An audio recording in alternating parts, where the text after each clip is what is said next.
Welcome, one and all, to the Hammer Territory Podcast. It is so good to be with you once again. And the best thing about it, Stephen, for the second time this season, it's a bit depressing to say that, but you know what? We're going to keep the positivity flowing all night, just like the offense was flowing for the Braves. The Braves get their second victory of the season in a game that had a little bit of playoff feel to it, Stephen Tolbert. But before we get into all that, always a pleasure to speak with you, especially since we get to speak covering our first win of the season.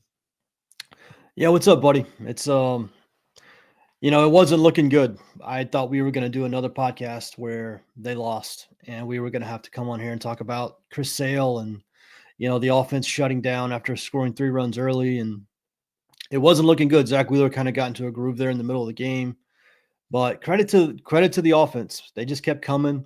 I don't think Wheeler or Sale were particularly sharp in this game. We'll get to it here in a minute, but just a really good win. Obviously, Phillies are a really good team. Braves, only win of the years against the Marlins. So it's nice to be at a good team after they got their ass kicked by the Padres and the Dodgers. So, but yeah, man, it's good to be back on with you. Obviously, we were both on vacation.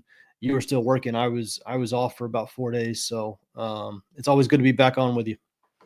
Absolutely. Of course, being able to cover the first win of the season with Scott, it was nice to see that victory, that dominant victory over the Marlins. But I'm going to be honest with you, this is a bit more of a satisfying victory. We talked about the fact the Braves, unexpectedly got 2 off days. Of course, the rain out being on Sunday, the scheduled off day being on Monday. So coming into this game, Chris Sale versus Zach Wheeler, again, a playoff atmosphere, last year's top 2 finishers in the Cy Young race. A big game for the Braves, obviously facing off against, their year in and year out rival in the Phillies. And early on, you're exactly right.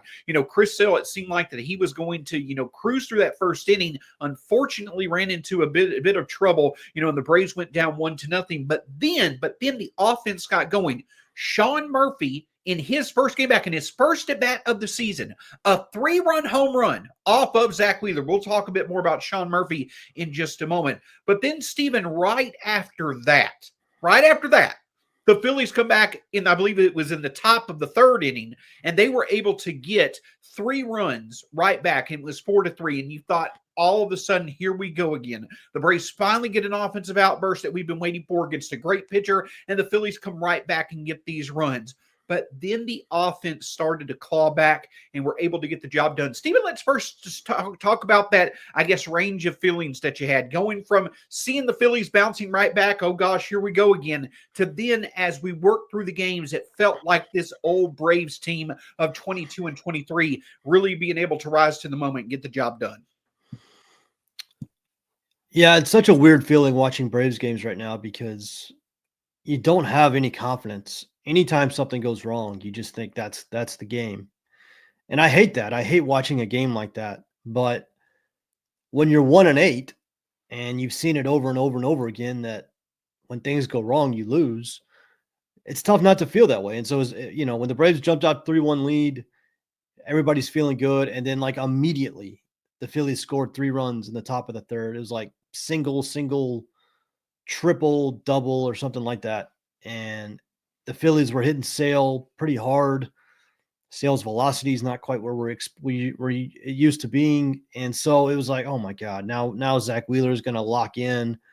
Schwarber came back and hit another home run after that. So it was like 5-3. And you're like, damn, here we go. I mean, this is just going to be another miserable loss. But credit to the offense, man. The at-bats were so much better. Like, guys were taking walks. Jared Kelenic had 3 walks tonight. Jared Kelenic had 0 walks on the season and had 3 walks tonight, which is insane, against Zach Wheeler, one of the best pitchers on the planet. Orlando Arcia had a big walk. Ozzie Albies had a walk. I tweeted, I don't know the last time those 3 guys all walked in the same game. It may never have happened before. But the at-bats were really good. Also, Riley got a huge double. He has been struggling. He has been on the struggle bus hard to start the year, especially anytime there's a runner on base. So to see him take that 98-mile-an-hour pitch to right center field was huge. And so, yeah, it was a big deal. And it was a really good night from the offense against a tough pitcher. And obviously we hope it's just more to come. Absolutely. That you hope that that's the case consistently, is that there's more to come from this Braves offense, and that's what you expect to see, right? Over the past even year, it's kind of a hard battle right now, Stephen, when it comes to the Braves, because we've gone a year plus of this offense. Kind of being towards the bottom of the league, especially when they're not hitting home runs in terms of production. But you always know that on any given night, this team is fully capable of showing why they have the potential to be one of the top offenses in the league. The thing that I'll say, though, that is a bit encouraging, and tonight once again showed it, is that if you take away that 10-0 win over the Marlins, the four highest scoring games that the Braves have scored this season, it's not been a ton of runs. But when the offense has been performing the best, it's been against the best pitchers that they faced. Michael King, Dylan Cease, Tyler Glasnow, and now Zach Wheeler. You're talking about among those four, either those guys were all-stars or they're former Cy Young winners or top 10 Cy Young finishers. This Braves offense is still fully capable of being able to get the job done against quality pitching. And on a night where Chris Sale certainly didn't have his best stuff, we'll cover that in just a moment, it was good to see the offense bounce back. We come from so many games over the past year plus in which the pitching had to bail the offense out. It was good to see against a great pitcher, the offense be able to bail the pitching out. And again, really encouraging to see this Braves offense show they can get the job done against a star level pitcher. Yeah, everybody in the lineup had a hit tonight. Which doesn't happen a lot, of course, but 6 walks tonight, 11 hits and 6 walks against this level pitching staff when Zach Wheeler is as good as he is a damn good offensive night. Listen, they were still only 3 for 13 with runners in scoring position. It could have been a much bigger night, but listen, 7 runs, against, like you said, the guy who was the Cy Young runner-up last year and one of the best pitchers on the planet. You can't argue with it. And the way things have been going, 5 runs, that feels like a million runs at this point. So 7 is fantastic, but a lot of good approaches, a lot of good at bats, a lot of patience. Wheeler was out of the game. They let Wheeler throw like 104 pitches tonight, which is very weird to me, but he was out of the game in the 6th. They got to the bullpen, and it was just good offense. And it's frustrating anytime we go through these long stretches where the Braves don't look like this. But when we get a night like this where everybody is hitting, everybody's drawing walks, everybody's taking pitches, swinging at strikes, taking balls, you're reminded of what this team can do, especially when they get Acuna back. So it was very encouraging. And it's weird that they keep doing it against the best pitchers while guys like Cal Quantrill shut them down. I don't understand that. I mean, that's baseball. But for tonight, it was a win. It was a win for the offense. The pitching did not carry the team. The offense carried the team. And that's good to see, because even last year, even though they made the playoffs, it seemed like every game the Braves won, it was because of their pitching staff, and it was in spite of their offense.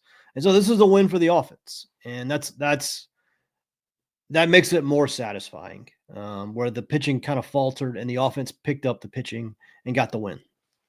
Absolutely. And let's talk about, a few instances in the game before we get again to, the season debut, one of the more memorable season debuts that we've seen in quite a while. Again, it was contributions up and down the lineup. We've been talking about, we talked about, before this game, perhaps if we were, potentially going to lose, we needed more out of Austin Riley. You wrote a great piece over at Battery Power, part of the blog that both me and you are a part of. You wrote a great piece over there about how the Braves needed more out of Austin Riley. He delivered tonight in a big way. I want to put the spotlight on Orlando Arcia. Orlando Arcia at the bottom came up with runners in scoring position.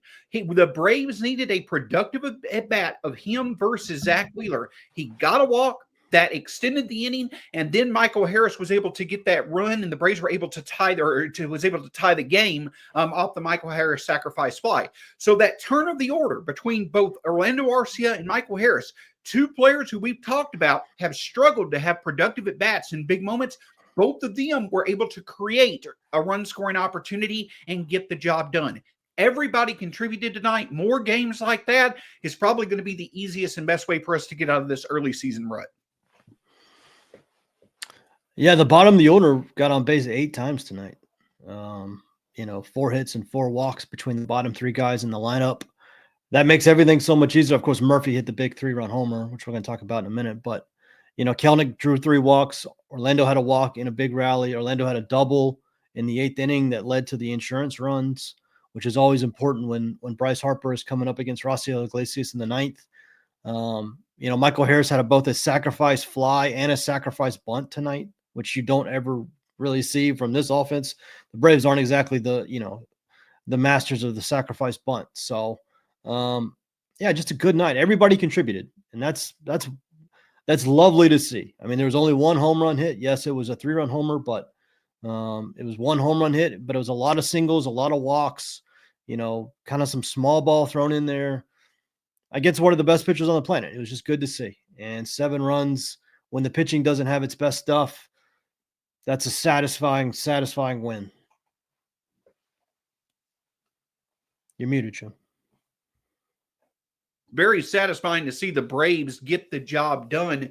Something that we've not seen them do on a frequent basis so far this season. But one player who we were excited to see back in action, making his season debut. And let's set the stage here when it comes to Mr. Shawn Murphy. Last year, unfortunately, it was in Philadelphia, Stephen, in Philadelphia last year, where he unfortunately suffers the oblique injury, first game of the season, out 2 months, nightmare season overall as a result. You know that it had to be the sweet taste of irony, the sweet taste of victory, whatever you want to call it. Tonight, 2 big hits, 4 RBIs in his season debut for the Phillies, the catalyst for the Braves' second win of the season. He is our FanDuel Network player spotlight of the night.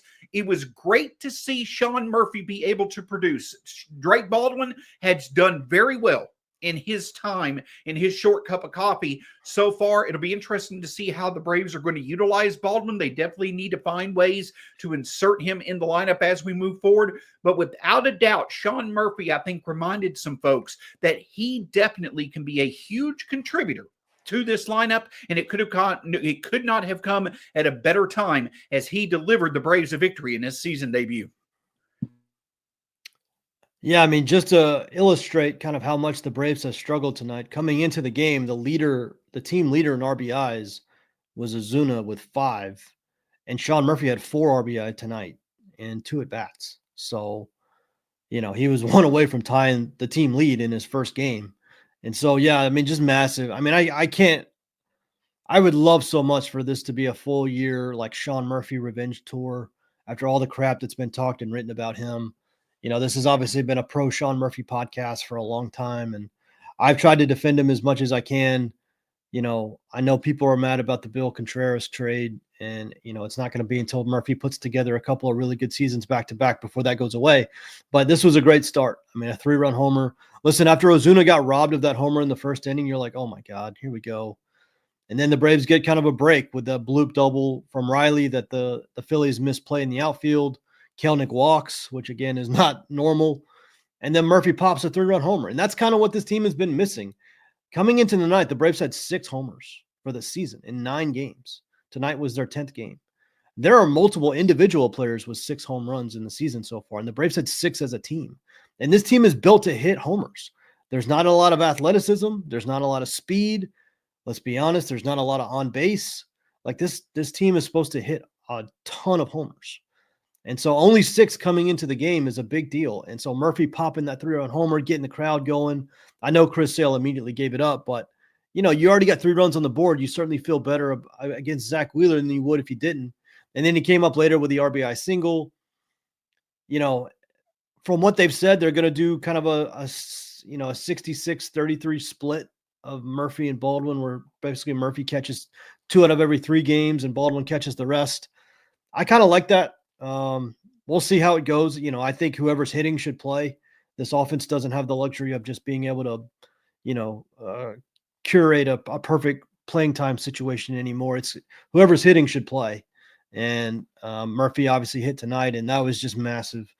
The second one might have been as big as the first one, because the second one came when Wheeler, the RBI single I'm talking about, when Wheeler was like locked in and it looked like he was going to settle down and win the game for them. And then Murphy got the hit, and then Michael Harris got the sacrifice fly. Just a big, big night offensively, and Shawn Murphy was at the center of it. And that's awesome to see after what happened last year. And here's to like 6 more months of that, of Shawn Murphy being awesome, because this team, not only does this team need it, it'd be a beautiful thing to watch after all the crap he's caught the last 18 months or so. Absolutely. Could not have come back at a better time. Could not have had one of his best games as a Brave at a better time. And speaking of that, that was our FanDuel Sports Network player spotlight. If you want to make sure that you're able to see any time that one of these offensive players for the Braves has a memorable offensive game, make sure you use code baseball30 at FanDuelSportsNetwork.com/packages. Here's a bit more information on how you can catch the Braves via FanDuel. You can now stream Braves games through FanDuel Sports Network, and if you use the promo code BASEBALL30, that's promo code BASEBALL30, you can start it off with a 30-day extended free trial at FanDuelSportsNetwork.com/packages. That is FanDuelSportsNetwork.com/packages. Promo code BASEBALL30. Offer expires 5/2/25, $19.99 a month after free trial. Cancel during free trial to avoid charges. Eligibility restrictions apply. Visit FanDuelSportsNetwork.com for details.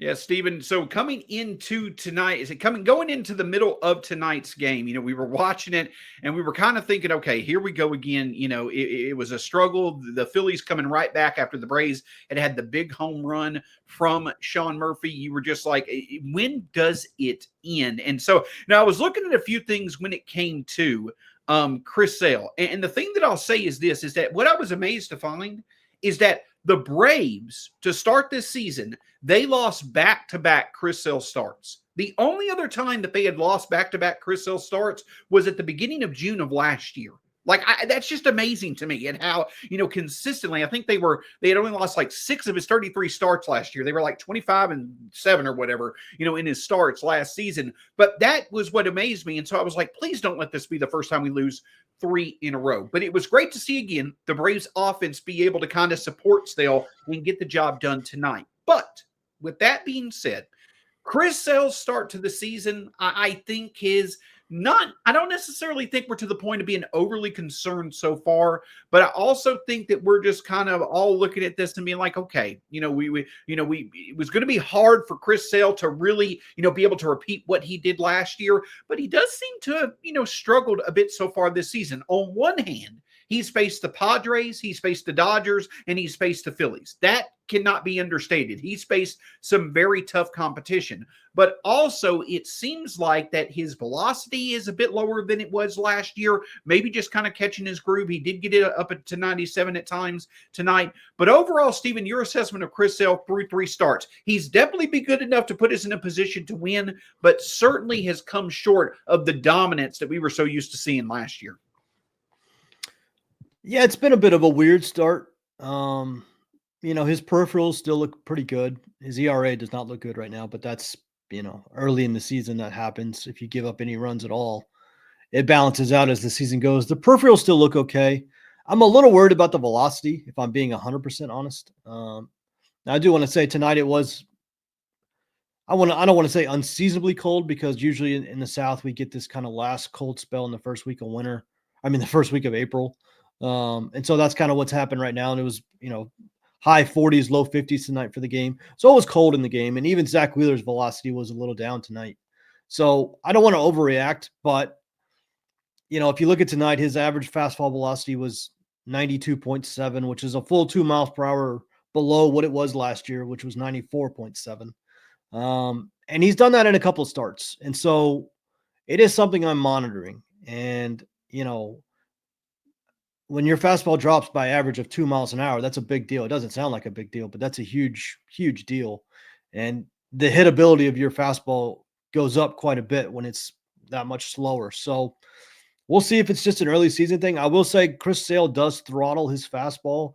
I remember we talked to AJ Przinsky in the offseason. He talked about how Sale does this intentionally, where he will kind of throttle up and throttle down his fastball depending on how he feels about the lineup. So it could just be early season thing where he's trying to get warmed up, but he has not been as dominant. And I think that's fair to say. And listen, with Reynaldo Lopez going down, we're going to talk about him in a minute. I know Spencer Strider's coming back, but the Braves need Chris Sale. There's not really a version of this team that's going to be successful without Chris Sale being at least good. And to start the year, he hasn't been great. So they're going to need him to, like you said, he's pitched against the Dodgers, the Padres and the Phillies. And it's not going to get any harder of a 3-game stretch than that. So, the competition is going to get a bit easier here. And I'm hoping the fastball velocity picks up because, that's a big part of his game. There were times last year he was throwing 98, 97, 98, 99. And we did see 197 tonight early in the game, but, we'll just see. I was checking my phone. I was checking Twitter to see if there was any conversation about it after the game, if Snit or Sales said anything. I haven't seen anything yet, but yeah, he hasn't been dominant is the best way to say it. And I'm not worried yet, but I am monitoring the fastball velocity. Obviously, that's sometimes a precursor to some sort of injury. After as many innings as he threw last year, kind of the same with Ronaldo, you're kind of always on edge about, is there going to be any sort of effects, from all those innings he threw last year? And so we're just kind of holding our breath and hoping it's just kind of an early season thing and it picks up as the weather warms up. Yeah, and a couple of things that I'll say to that when it comes to Chris Sale is that, I think that Sale is one of the most trustworthy pitchers. He's one of the most, I think, cerebral pitchers in baseball, one of the most resourceful pitchers. In other words, he can still find success to the level of putting you in a position to win, even if he doesn't have his best stuff. I don't think anybody, doubts that about him. But I also think that we were just so used to the consistent dominance last year, and we were also so reliable on. We also were so used to the fact that Chris Sale had to be dominant to get the job done with some of the offensive struggles as of last year. We're not used to seeing him get the type of run support that he got. Now, Chris Sale gets 5 runs a night from the offense. I definitely am going to be confident he's going to win probably 75% to 80% of the time. But I agree with you, especially with Sale's stuff. The slider in and of itself, it was at 75, 76, 77 tonight as well after being at 79, 80. And let's be honest, he was hit pretty hard tonight against a very good Phillies lineup. So yes, I do think that the quality of competition that he's faced so far this year probably has made the numbers be a little bit worse than you would usually see, but also the concern is there a bit, I think, not necessarily concern, but again, as you mentioned, something to monitor when it comes to the velocity, because we've already seen, as we transition now to the latest news on Reynaldo Lopez, we've already seen, some questions about Reynaldo Lopez's, inconsistency of velocity in spring training. We thought that maybe he had worked through it because he was throwing the ball pretty fast in his lone start this year, but unfortunately, we got some updates on Reynaldo Lopez. It's not the best of news. Obviously, it was reported last week that today Reynaldo Lopez would be undergoing arthroscopic surgery. It wound up being a cleanup procedure. Basically, the news that we received is that Reynaldo Lopez, they didn't really find any structural damage. They did do a cleanup procedure. Reynaldo Lopez will not be throwing for 3 months, basically 12 weeks. That'll put his next time that he will start a throwing program probably sometime in July, maybe around or right after the All-Star break. But of course, him just starting a throwing program, that doesn't mean he's anywhere close to being able to get back into Major League games. The Braves stayed consistent when they put him on the IL about 10 days or so ago, or 8 or so days ago, saying that they hope that he pitches sometime this year. I think the news today could be a bit encouraging that he could return at some point in time this season, Stephen. But the point that we're getting at is that you basically put him on the level of a Joe Jimenez. If you get him back, great. That's a good thing. What version of him are you going to get? You don't know. And again, it could be very likely that you don't get him back. The point of it is, unfortunately, the Braves have lost an arm they were looking to rely on this season, and that's going to be another big hole for them to fill as we go along this season. Yeah, basically for the second year in a row, they've lost one of their starters for the season in early April. Obviously, last year it happened with Strider. And now with Ronaldo, and I know technically he's not out for the year, but like you said, he can't even pick up a base. He can't even throw for 3 months.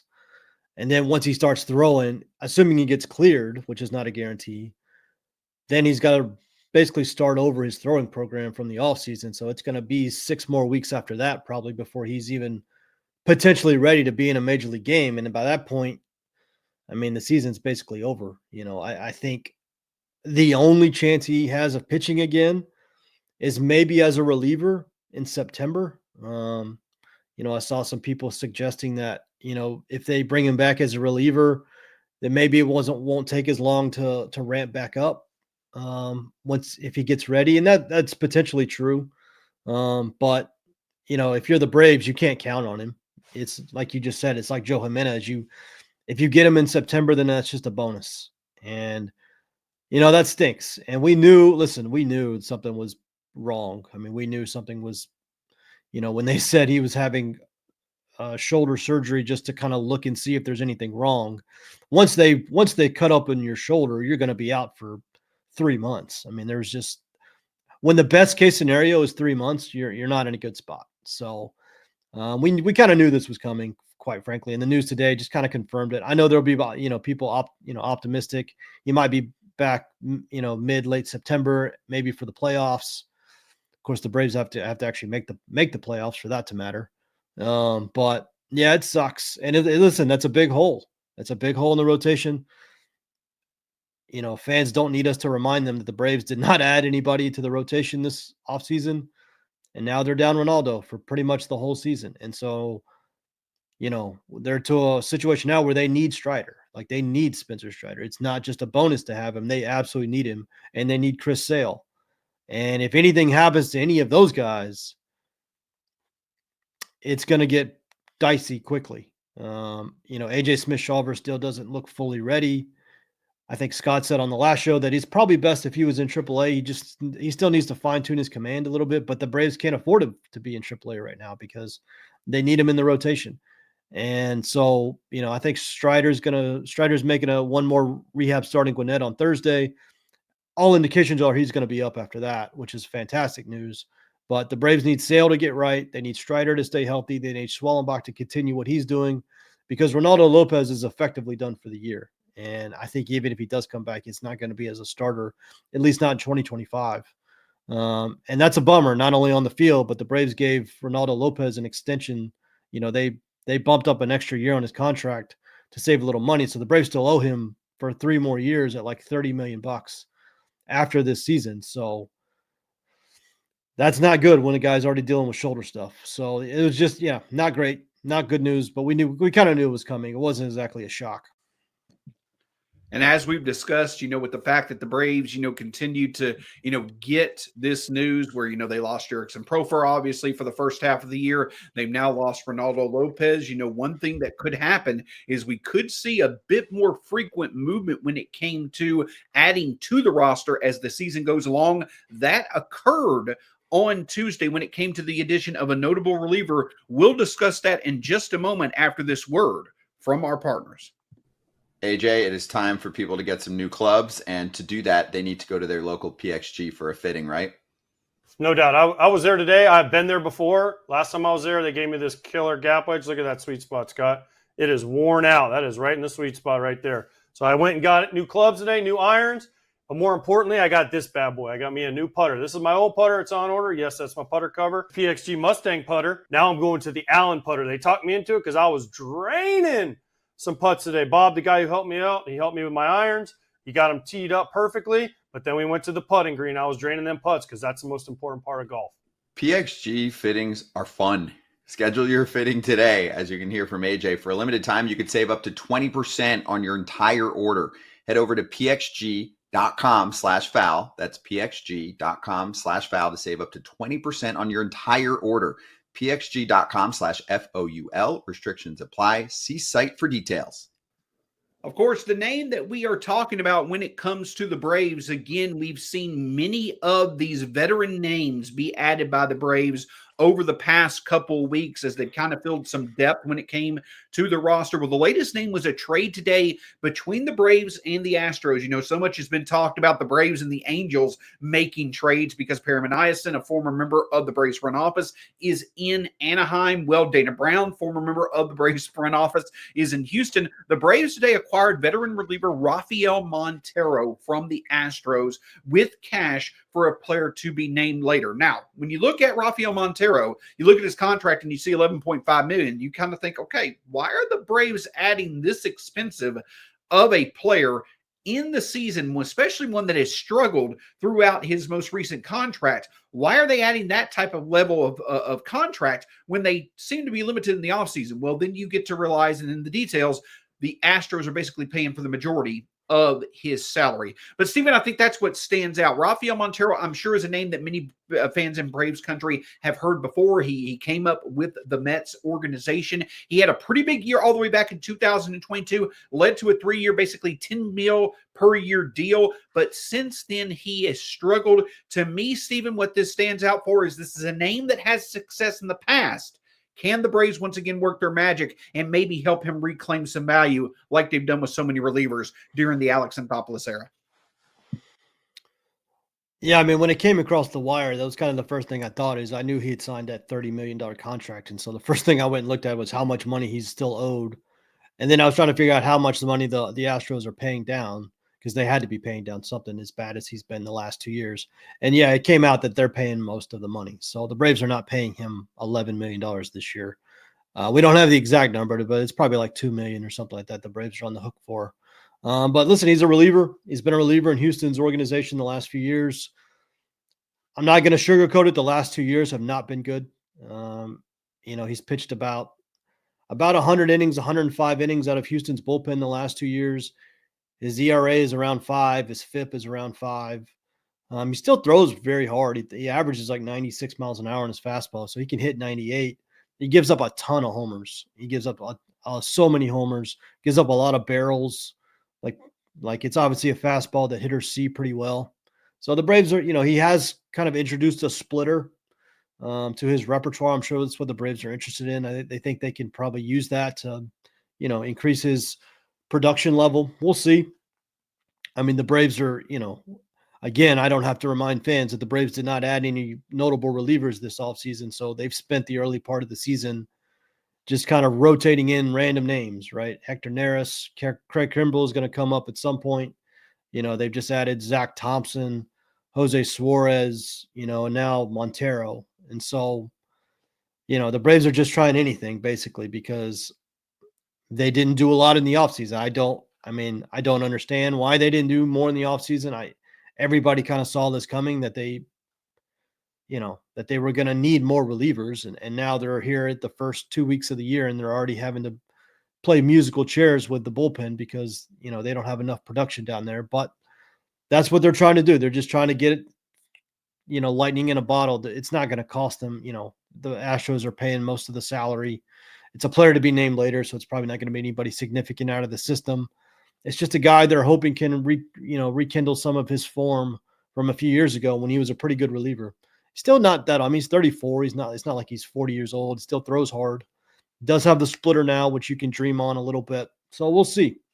The guys he's replacing aren't exactly great either. So it's not like you're risking a lot here. But it is a notable name. It's a name that you're familiar with at least. And we'll see. I'm guessing he's going to be on the roster pretty soon. He was on Houston's 26-man roster, so I'm guessing he's going to be on the Braves as well. Somebody will get DFA'd or optioned, and he'll probably be on the team either tomorrow or Thursday. But yeah, just a name that they're trying out, and there'll probably be a number of these guys throughout the summer until we get closer to the trade deadline and some actual notable relievers can be traded for.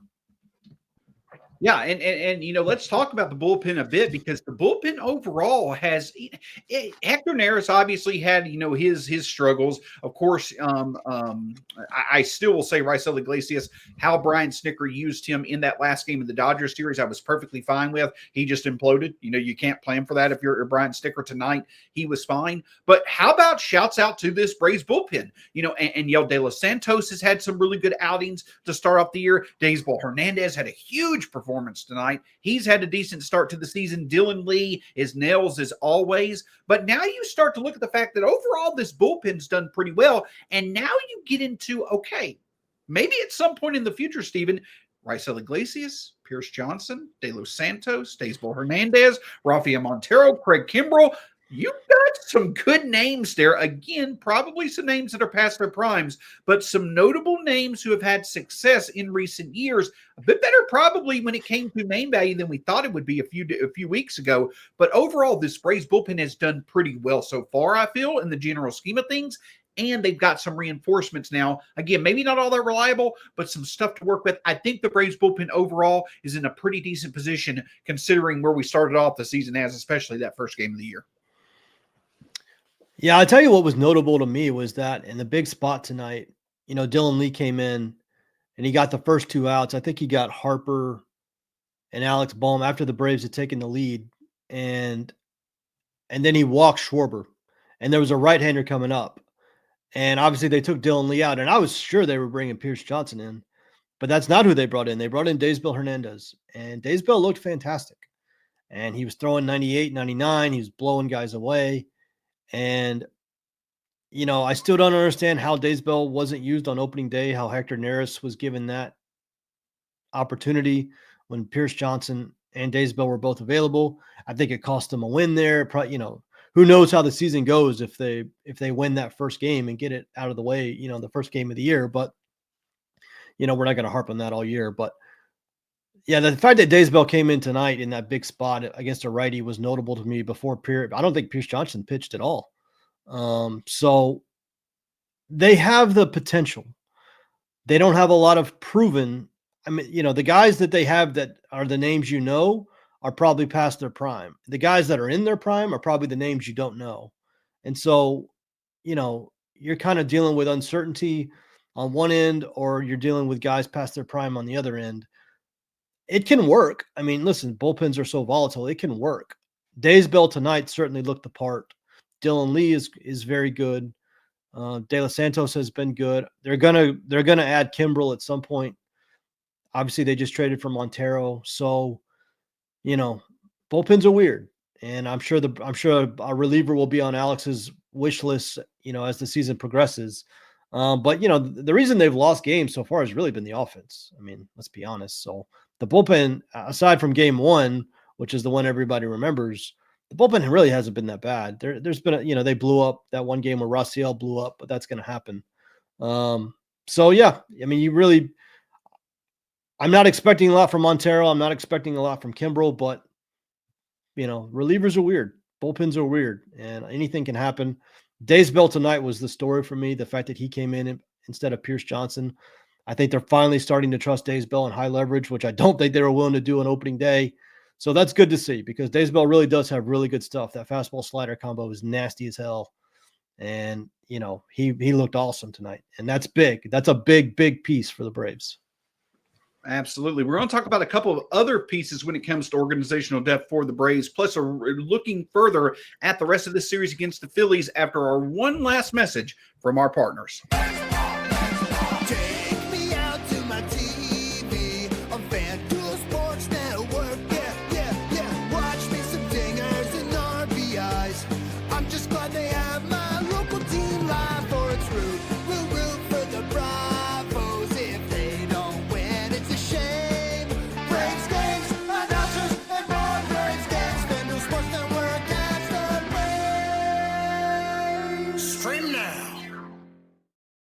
Stephen, that jam's a little snazzy there. I'm showing my age, saying snazzy. I'll let the listeners decide, the viewers decide which one of us was dancing during that latest ad when it came to FanDuel. It was me. It was me. Stephen, I'm sure, is a professional dancer, in his off time. But when it comes to the Braves, again, make sure you check out FanDuel and all the great information on how you can watch the Braves. But the big thing about this team right now, Stephen, is that as we're continuing to see, we talk about all these parts that are coming, parts that could be added. It's very important not only keep up with the Braves, but also keep up with Gwinnett. People were joking that our AAA team, the Gwinnett Stripers, it could be one of the better AAA teams overall because of quality with all these veterans and depth signings that we had towards the end of spring training. And a couple of notable performances tonight in Gwinnett. Alex Verdugo went deep for the Stripers. James McCann, I believe in his debut for the Stripers, he had an RBI single. I don't necessarily know how much McCann's going to contribute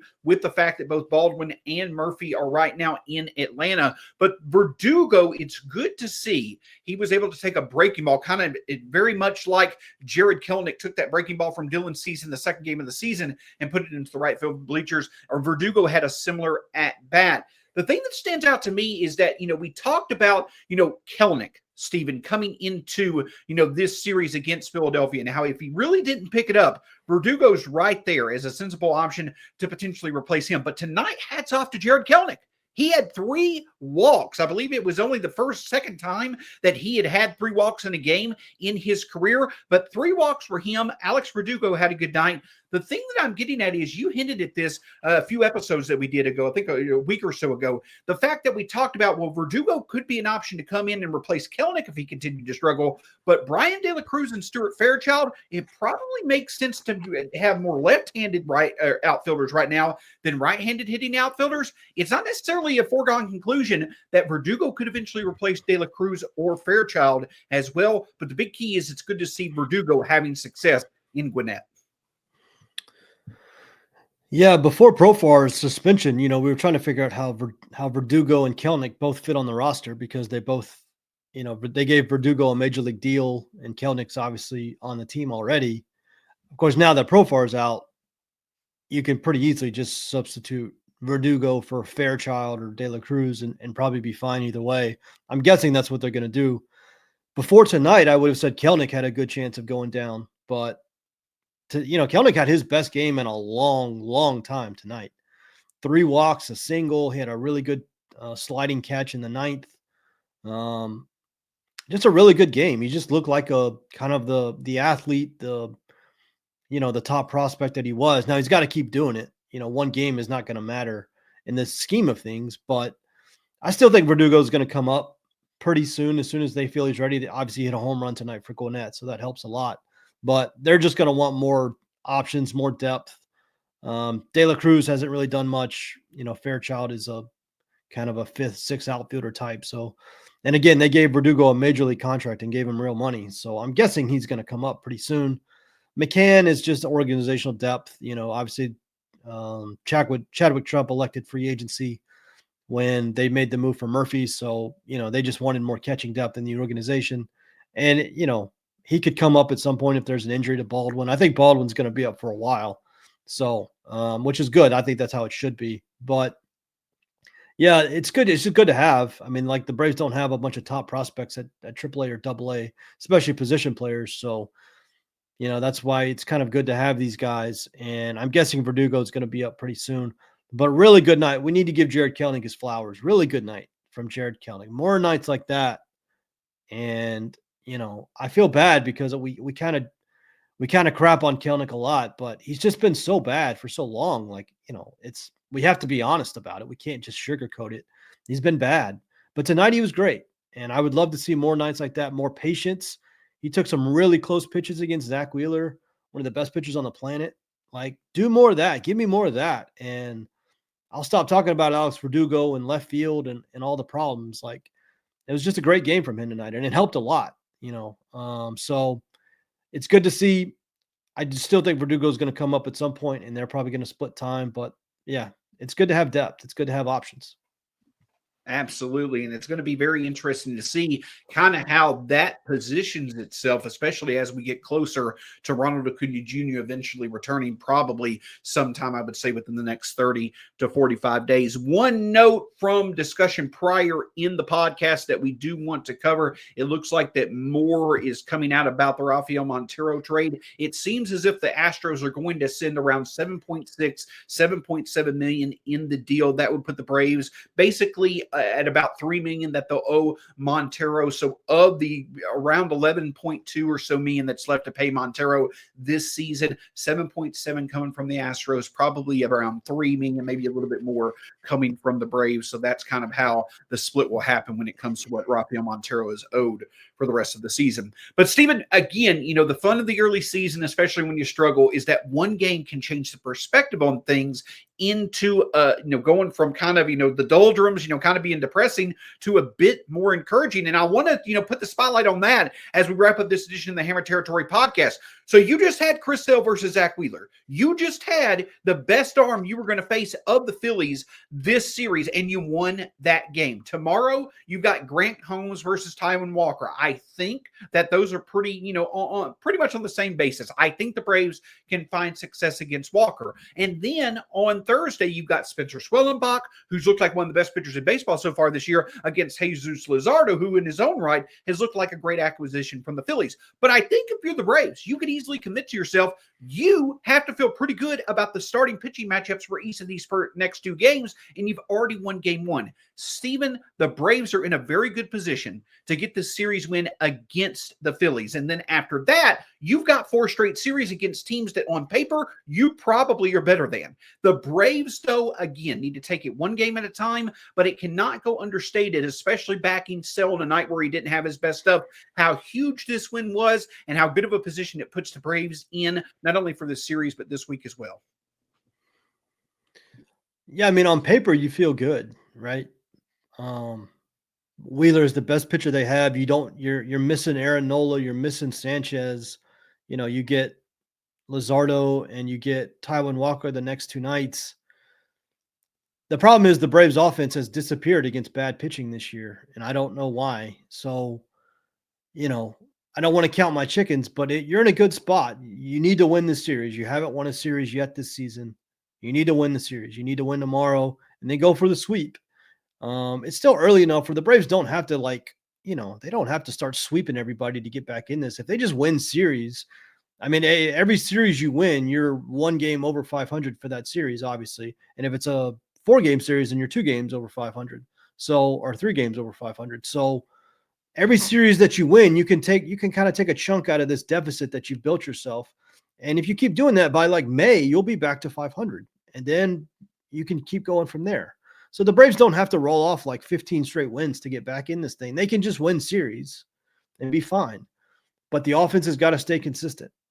It can't go to sleep against bad pitching like it did against Cal Quantrill on Saturday against the Marlins, where they got shut out after scoring 10 runs the night before. That's the stuff that drives people crazy. So, yeah, you beat Zach Wheeler. Great. Now come out tomorrow against a much less pitcher, a much worse pitcher, and do the same thing. Put up good at bats. Don't beat yourself. Don't swing at junk and allow them to get, through 5 innings on 60 pitches and no runs. That's the kind of crap that the Braves have done the last 18 months that are so frustrating. So just keep doing it. Keep doing what you did tonight. Good at bats after good at bats. The Braves didn't even, they were 3 for 13 with runners in score position. It's not like they crushed it with runners in score position, but they just gave themselves so many opportunities. 11 hits, 6 walks. You don't have to be great with runners in score position if you give yourself multiple chances every inning. And so that's what they need to do. Just keep going, keep going, keep going, keep going. Build some momentum. Strider's going to come back soon. Acuna is going to come back soon. There are reinforcements coming. But build on this. Big win tonight. Comeback win against one of the best pitchers on the planet. And what you don't want to have happen is just a huge letdown tomorrow where you get shut out by a terrible pitcher. All due respect to Taijuan Walker. He's been terrible since he signed that big contract with the Phillies. The Braves need to beat up on him tomorrow. And, their offense, the Phillies offense is very good. They're probably going to score on Grant Holmes a little bit. So the offense needs to show up tomorrow and go win a game and then give Schwellenbach a chance to sweep them on Thursday. That's the game plan. And I just want the offense to show up tomorrow. 2 games in a row. We haven't seen that yet. 2 games in a row of really good, consistent at bats, good offense, and then go from there. Absolutely. And hey, once we get that 3rd win, once we get that 4th win, hey, those teams who have had those certain starts in MLB history, you start to exponentially see those our playoff chances start to increase. But no, the big thing for this team, again, I could sit here and talk about, how, another win puts us in a better position, another one puts us in a better position. Just take it one game at a time. You just beat Zach Wheeler. You were able to do it without Chris Sale having his best up, and you were able to do it with a complete offensive performance. Put together back-to-back games like that, see what the results will be, and that could really be the boost that you need to kind of start turning this season around. Steven, anything else that you have for us as we wrap up this edition of the Hammer Territory podcast? No, it's good to be back. It's good to be back in the saddle. Listen, college basketball is over. It's nothing but baseball for a long time. And so we are all baseball all the time. And it would help us a lot if the Braves would start winning some games and getting some excitement and energy back in the fan base so it's not all doom and gloom all the time. That stuff gets so old. We do not like doing negative podcasts. I was so excited that I got to do a win podcast after a win tonight. That was awesome. More of that. More wins. More fun, exciting games. and we can get this ball rolling and get into the summer months with some fun baseball. Absolutely. And also want to send a special shout out to our listeners, to our viewers as well. Some great overall participation when it came to the tourney bracket that we did with Hammer Territory. A lot of really smart people had some awesome showings when it came to the tourney bracket. Want to congrats to the SEC for having a national title come to the conference. I'm not going to mention the team that won, but hey, you know what? Congratulations to them and their fan base, who are also Braves fans. But all joking aside, it was awesome to see the participation in that. Again, congrats to all of the top performers when it came to the Hammer Territory tourney bracket. But speaking of Hammer Territory, make sure you follow myself at StatsSAC on Twitter, as well as Brad Rowland, Scott Coleman, Stephen Tolbert at B_outliers on Twitter as well. Hammer Territory across all forms of social network, the part of the Foul Territory family of podcasts. Listen, you can get the perspective of us from this win for the Braves. You can get this perspective from the Phillies coverage, from the Phillies show, from their perspective on this game as well. So many great shows to be able to watch and listen to under the umbrella of the Foul Territory Network. Make sure you check it all out. For Stephen Tolbert, my name's Shawn Coleman. It's been a pleasure as always. We'll talk to you again soon. Go Braves! We'll talk to you again soon here on the Hammer Territory Podcast.